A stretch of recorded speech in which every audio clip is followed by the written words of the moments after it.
Temos a honra de convidar para ministrar a palestra de abertura com o tema Bem-estar na Era Digital, a doutora Sandra Cortese, pesquisadora para a Internet e Sociedade do Berkman Klein Center, na Universidade de Harvard, e diretora do programa Juventude e Mídias.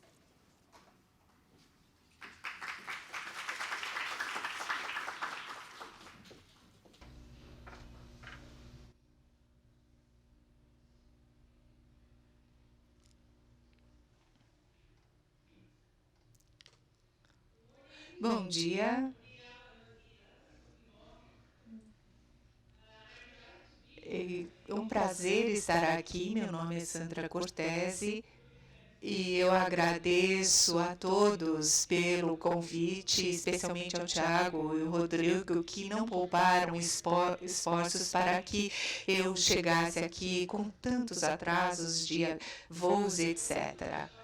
Eu não direi muito sobre a minha pessoa, mas meu nome é Sandra Cortese e eu trabalho no Centro de Departamento Klein Center para a Sociedade da Internet, que é um centro da Universidade de Harvard, e eu trabalho em projetos de mídia. Cresci na Colômbia, Suíça e moro nos Estados Unidos há 10 anos, por isso temos todas essas marcas e símbolos ali. Bem, durante 20 minutos vou falar sobre bem-estar, mas não só sobre bem-estar, mas bem-estar de jovens. E eu acho que é muito importante mencionar o que queremos dizer com jovens. E eu digo juventude ou jovens, e eu quero dizer que são aqueles na faixa de 12 a 18.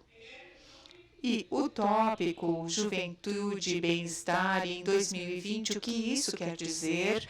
E é uma pergunta bastante complexa.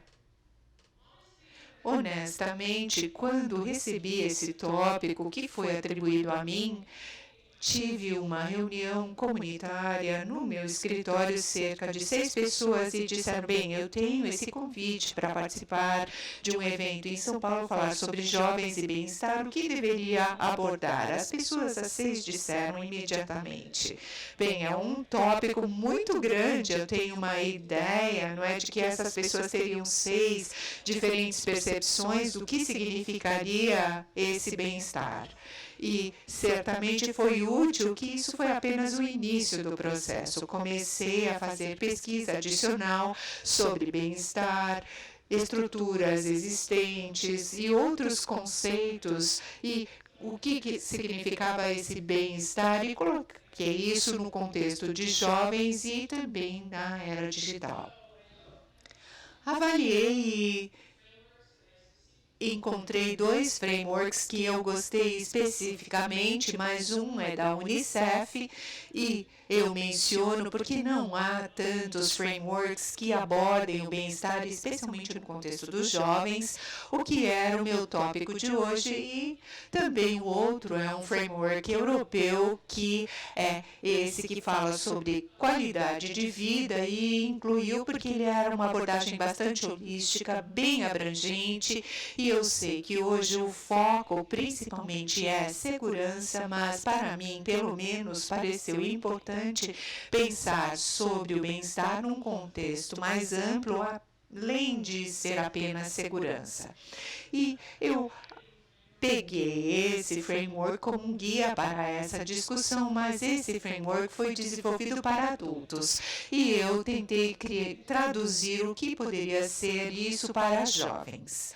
E tem basicamente essas 9 categorias: experiência de vida, local de vida, educação, interações sociais, escola, trabalho, brincadeiras, oportunidades e direitos de participação, condições de vida físicas e mentais e aspectos econômicos e físicos de segurança. Acho que era além da experiência de vida, interessante é que em cada categoria nós devemos perguntar qual a sua percepção de bem-estar, enquanto que outras avaliam o bem-estar fora desse contexto de envolver jovens. Eu encontrei frameworks como esse, achei bastante úteis na minha vida como uma acadêmica e pesquisadora, é algo para começar e algo que eu posso usar para estudar. Mas, repetindo, ele representava um desafio para mim, porque cada uma dessas categorias nas 9 áreas em si já tem bastante conteúdo. E se tivermos que criar métricas ou alguns subtópicos em cada uma dessas categorias para definir do que seria essa categoria em si, e como seria a qualidade para a educação, interação social, eu deveria quebrar muitos itens para que fossem medidos ou de uma forma que pudesse ser estudado em completude. Pessoalmente, eu descobri que o aspecto mais interessante em muitos casos são quando avaliamos isso com mais detalhes, vemos as complexidades das diferentes categorias e como elas se conectam entre si e algumas intersecções que ocorrem ou quando observamos isso desempenhado ao longo do tempo. Para mim, é como se é aqui que temos a motivação e muitas perguntas surgem ao longo desse processo. Entretanto, repetindo, eu comecei com esse modelo para poder, de fato, captar algumas categorias, como a questão da educação, que é muito, muito querida para mim e tem uma porção significativa do meu tempo que gasto pensando em educação, e podemos observar como os nossos colegas europeus definem essa caixa para o seu framework. Se avaliarmos o matrículas na escola e quantos alunos permanecem na escola durante esse período, avaliamos as habilidades e também aquele aprendizado ao longo da vida. E nós temos 4 dimensões nessa caixa de educação e no final lhes fornece uma ideia do que esses jovens estão bem posicionados em relação à educação quando se trata desse framework. Para mim, eu acredito que a matrícula em uma escola, se os jovens permanecem nessa escola, isso seriam elementos cruciais para esses jovens, mas parece que, em algum sentido, algo bastante abstrato. E reduz a complexidade a uma terceira extensão e parece que adultos criaram essas categorias. Para mim, isso é excelente e eu uso muitos frameworks normativos para adultos no meu trabalho, mas quando falamos sobre jovens e bem-estar, na era digital ou não, a minha filosofia pessoal de vida e de trabalho é que deveríamos envolver os jovens nessa discussão. E se apenas colocamos um framework de adultos na sua frente, usamos apenas isso para estudar a juventude, acho que veremos apenas metade da história. E não digo que não deveríamos usar essas normativas para adultos, mas digo que deveríamos usar estas e também encontrar modos de envolver os jovens, porque isso adicionará algo que será extremamente valioso. Isso parece bastante abstrato, então eu gostaria de mostrar um exemplo específico. 2 exemplos, na verdade. O primeiro, avaliando a questão da educação. Temos 4 categorias: matrícula em escola, frequência escolar, competências e aprendizado para toda a vida. Quando avaliamos os jovens e como a educação e a aprendizagem atualmente ocorrem, isso é algo bastante diverso e muito mais complexo Então, por exemplo, se avaliamos como os jovens aprendem, sabemos que uma porção significativa da aprendizagem ocorre dentro da escola, onde nós temos as conexões através de métricas, mas uma outra porção significativa é aprendida fora do ambiente escolar. E há várias plataformas, mas também a questão de espaço físico, bibliotecas, que também têm um papel muito importante. E também é importante com quem esses jovens aprendem. Esse é um elemento crucial, mas esse aprendizado em par a par e com os professores é importante. Novos mentores podem surgir, que pode ser um influenciador de mídia social ou mentores que são encontrados na comunidade online e onde esses jovens aprendem a mudanças nesses espaços e depois avaliamos as competências, as habilidades ao longo dessas categorias que são solicitadas que meçamos ou avaliemos e tendemos a ter uma previsão do que vai ocorrer, liberando um relatório de 40 páginas só em pesquisa, mas entendendo quais são as competências relevantes de 2020 para jovens e os aspectos essenciais, escrita, redação, matemática, e essas habilidades desempenham um papel muito grande para os jovens, para que eles sobrevivam na vida e para encontrarem um excelente emprego ou se conectarem com outros. E como vamos medir essas competências e como de fato elas se relacionam? E os jovens têm diferentes opiniões em relação às competências que acham que são mais úteis. A segunda área que eu acredito que é crucial e que precisamos da ajuda dos jovens é quando vem a questão das demografias, suas variações e as intersecções nas diferentes categorias. Por exemplo, a pobreza é uma das variáveis que, por exemplo, tem um certo efeito na probabilidade de frequentar uma escola, permanecer na escola e ter um bom desempenho escolar, e há outras conexões que estão ligadas à saúde mental, ao trabalho, interação social e outros elementos que vocês viram naquele dado framework. Outras variáveis, como o status socioeconômico, também desempenham um papel. Outra questão, a questão de gênero. E por que achamos que deveríamos envolver os jovens nesses debates? Bem, quando perguntamos a adultos, por exemplo, quando estudamos gênero ou usamos o gênero como uma variável, e esses frameworks de bem-estar, nós vemos que há um binário. Avaliamos a estatística em torno de bem-estar, e isso é dividido em gêneros, e no contexto dos jovens é sempre meninos ou meninas. O número não entra ali em detalhes ao que temos atualmente, mas por que achamos que devemos envolver os jovens?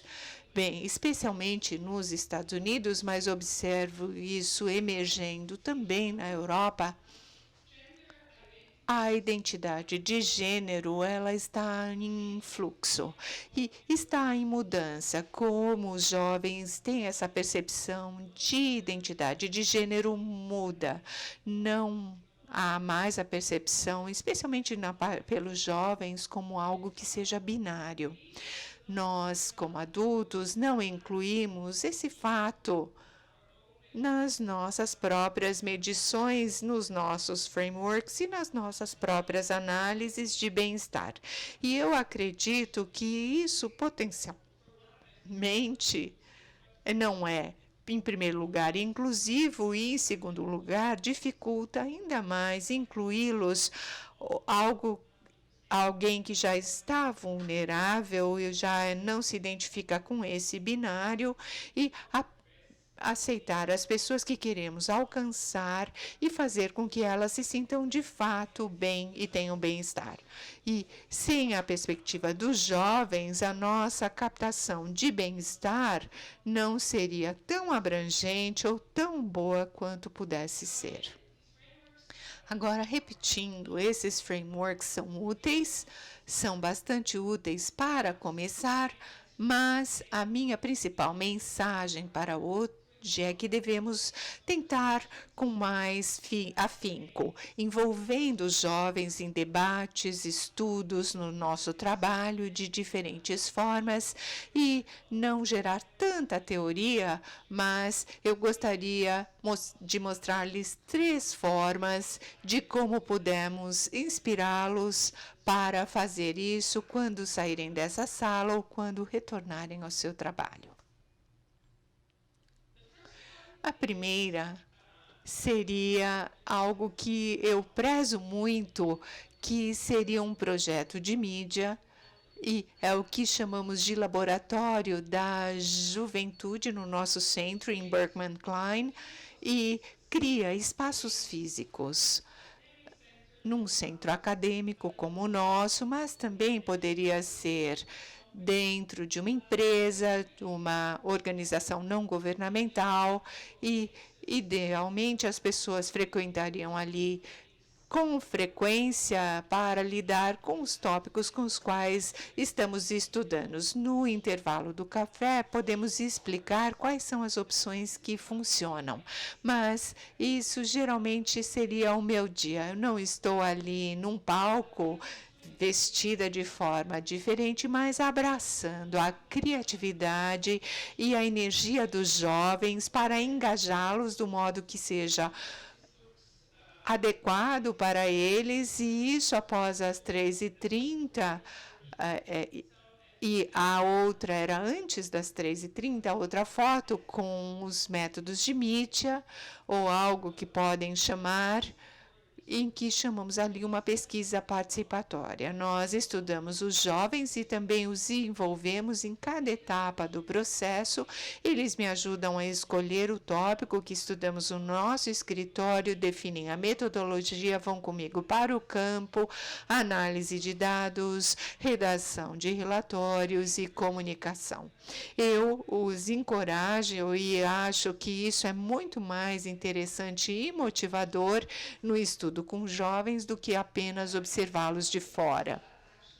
Um exemplo desse laboratório da juventude numa empresa também é algo que incubamos na Suíça, e temos então uma empresa em que é denominada de 20 minutos e não tem que ser sempre dentro de um local acadêmico. Nesse local, 25 pessoas se reuniam ao longo de 12 semanas, todas quarta-feira à tarde, com diferentes jornalistas que aprendiam entre si.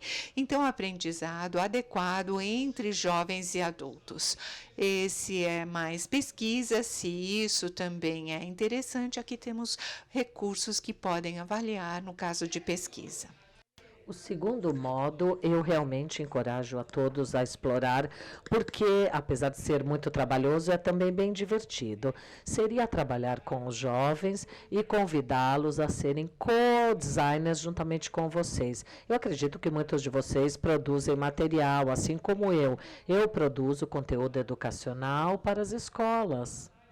E também fora das escolas, em outros espaços de aprendizado. Mas eu percebi que essa mensagem do co-design é algo valioso, porque antes disso, algumas vezes eu conseguia um determinado recurso, um material, e quando eu colocava na frente dos jovens, eles não se relacionavam, sabe, aquele material. Talvez porque não falasse a mesma língua deles, ou não atendia suas esperanças, necessidades, desejos, enfim. Aquele aquele material não estava realmente os atraindo. E a partir do co-desenho, co-design, eu consegui trazê-los como parceiros nessa aventura. E daí, juntos, criar algo que tivesse um impacto muito melhor, um sucesso muito mais provável junto aos jovens do que este outro material. É algo bem complexo de ser feito, não dá para fazer isso num único dia. As pessoas que te disserem que fazer um co-design em um único dia, é melhor desconfiarem, sabe? Porque necessita muitos esforços, é necessário educadores na sala, é necessário, sabe, pesquisas, pessoas que tenham habilidades neste processo de pensamento do design, mas no final das contas o teu produto será muito superior com certeza. Vejamos aqui alguns exemplos. Nós temos uma série de recursos de co-design na nossa plataforma, todos são gratuitos, diferentes tópicos incluindo segurança, privacidade, formação de identidade, enfim, todos esses que estão aí nos quadrados. Há algumas estratégias ou recomendações que eu poderia passar-lhes e dividir quando falamos sobre o co-design. Agora, se vocês quiserem tirar uma foto rápida deste slide, fiquem à vontade, podemos falar um pouco melhor depois. Aqui um pouquinho mais de informações ainda, se quiserem ler com mais calma depois. O terceiro elemento que eu encorajo as pessoas a explorarem, especialmente aqueles que trabalham nas empresas e no governo, é envolver os jovens desde o início. Tê-los participando do comitê, do board diretivo, como um senior executivo, enfim, você pode criar o título que quiser para esses jovens, mas a ideia é envolvê-los, criar, construir aquela relação de confiança com um número reduzido de jovens, em que você fará o seu melhor para incluí-los de maneira significativa, dia após dia. Sabe, não sei lá, 4 vezes no ano, porque é conveniente, parece bacaninha, não. Mas realmente trazê-los para essa parceria, para que eles realmente embarquem nessa aventura em que estão e obter ideias e inputs honestos de maneira contínua. Eu creio que isso é crucial, é importantíssimo e vai ajudar a evitar algumas armadilhas, evitar, né, que caiamos em algumas armadilhas e também vão adicionar valores, haverá um valor agregado.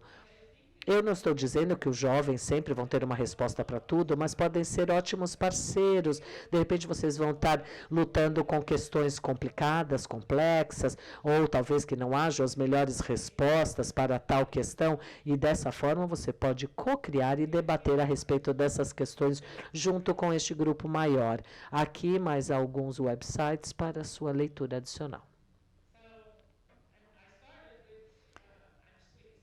Eu sou, né, suíça, como eu já disse, e os suíços adoram sempre estar bem dentro do tempo, né? Não gosto de me atrasar, estou até um minutinho adiantada. Eu espero que eu tenha convencido a todos que o bem-estar deve ser algo avaliado, entendido de maneira mais abrangente, mais holística. Essa talvez possa ser uma das maneiras de avaliar e entender tudo isso.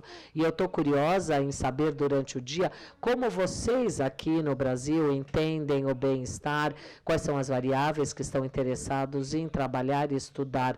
Eu encorajaria cada um de vocês a avaliarem cada um desses quadros e notarem onde há uma sobreposição. Por favor, sejam o mais específico possível a respeito de cada um destes quadros, o que cada um deles inclui, e com o tempo espero encontrarmos melhores mecanismos para envolver os jovens nas nossas tarefas diárias. Caso contrário, estudar jovens e o bem-estar não seria algo tão significativo ou útil como poderia vir a ser. É isso por agora. Muito obrigada.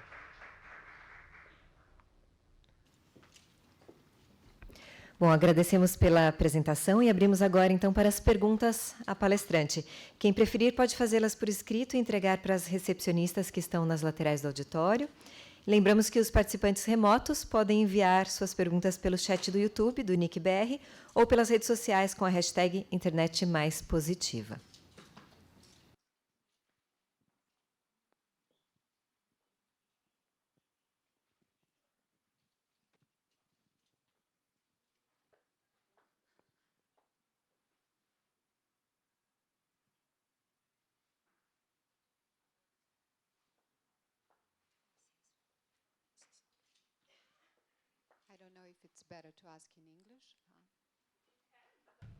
Podem perguntar em inglês ou podem perguntar em português e dão um foninho para ela. Você mencionou duas estruturas, uma da Unicef e a outra que eu não ouvi que você mencionou. Eu acho que é uma estrutura europeia, é isso? A outra é um framework europeia da Eurostat, né, uma estrutura europeia em que há diferentes entidades envolvidas na sua criação e na sua especificação. Eu acho que isso muda com o tempo. Mas sim, vocês... Eu acho que eu coloquei um link ali no slide para vocês terem acesso. Agradeço a pergunta, lembrando que elas podem ser feitas em português e o fone levado para a Sandra. Você tem uma experiência educacional global, como já disse, eu gostaria de saber se o governo já implementou políticas públicas propiciando a inclusão e participação dos jovens e a sua voz, especialmente com relação a habilidades digitais. Olha, essa seria uma ótima pergunta para um membro da minha equipe, Alexia, que acabou de fazer um mapeamento de 45 instrutoras, entendendo entender cidadania, recursos governamentais e diferentes entidades acadêmicas. Isso vai ser liberado daqui umas 3 semanas, eu espero. Agora, as notícias não tão boas assim é que o engajamento da juventude é algo difícil. Há uma série de níveis governamentais que fazem o seu melhor, buscam o engajamento a partir de diferentes formas. Algumas vezes, sei lá, é um hackathon de um dia, ou de repente é uma consulta online. Tudo isso acontecendo em diferentes níveis. Às vezes no nível da estratégia, em que você aplica uma estratégia e você espera que os jovens comentem a respeito. Outras vezes tem mais a ver com o conteúdo que o governo produz. Mas falando sobre os governos com os quais eu estou mais familiarizadas e conheço, eu acho que há muito espaço, sim, para melhorias. Mas no nosso mapeamento, que eu posso mostrar ou compartilhar com vocês depois, ou eu posso até colocar ali no hashtag, né, do evento para que vocês possam ter acesso a esse mapeamento. Agradeço, Sandra, pela sua apresentação e por essa estrutura tão abrangente. Eu trabalho para a Sociedade da Internet, Internet Society, mas essa minha pergunta vai além da minha capacidade. Isso vem de uma experiência e trabalho de campo que eu tenho feito observando o engajamento da juventude e a resistência que os adultos têm perante o engajamento juvenil. Qual seria, então, a sua experiência quando falamos sobre as reações que você observou e que você registrou na sua pesquisa em relação à forma como o co-desenho é feito e esses comitês estão implementando? O que você capturou em relação à reação desses envolvidos? É fácil fazer isso ou é necessário criar diferentes estratégias ou diferentes estratégias para reduzir o nível de resistência encontrado por vocês?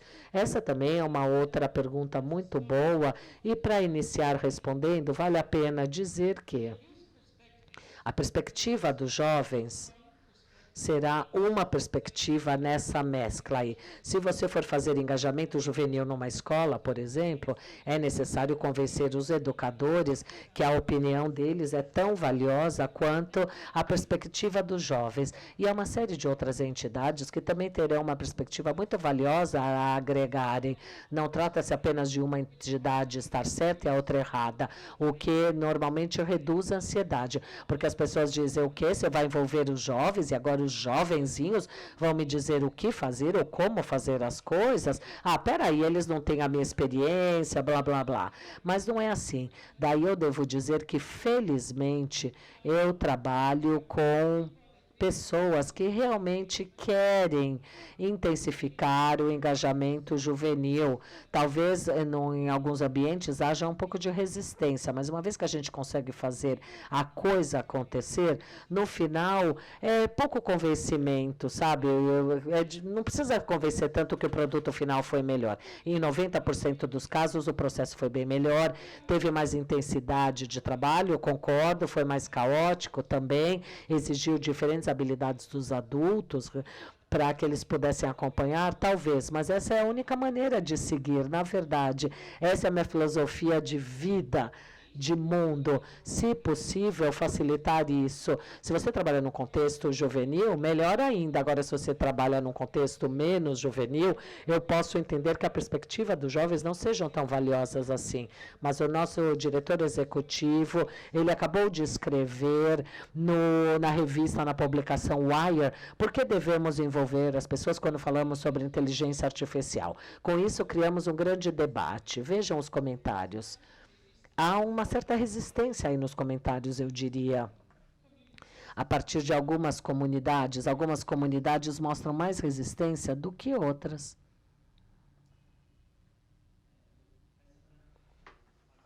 Olá, Sandra. Eu sou o Fábio, do CETIC. Eu gostaria de ouvir a sua opinião sobre como medir o bem-estar subjetivo que você abordou aí na estrutura, no framework, especialmente quando falamos sobre maneiras especiais de medidas, e nós, numa base mais direcionada a adultos, sempre pensamos em escalas, qual feliz você está ou não, como você se sente, coisas do tipo. Qual que é a tua perspectiva ao trabalharmos com crianças ou com jovens nessa questão? Como podemos medir esse tipo de maneira mais subjetiva de bem-estar, né? Como medir e entender isso melhor?